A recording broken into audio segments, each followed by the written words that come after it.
Παραμιλάνε, ουρλιάζουν, εκστασιάζονται, ξεχνάνε. Είναι τα κακά παιδιά της γενιάς του 1990.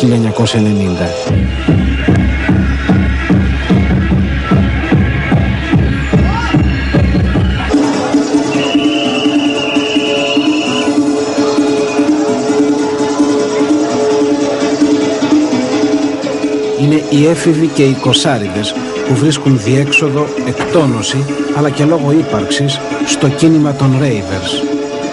Κίνημα που μέσα από την ηλεκτρονική χορευτική μουσική έχει αγκαλιάσει μεγάλο μέρος της νεολαίας και έχει εξελιχθεί και στην Ελλάδα σε τρόπο ζωής.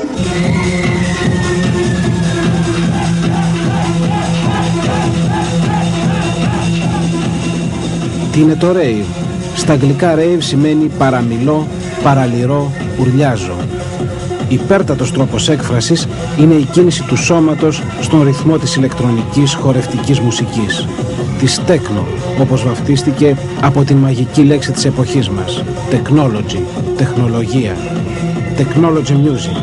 Βγαίνει από computers. Χτυπάει κατευθείαν στα κύτταρα του εγκεφάλου. Σε φτιάχνει από μόνη της.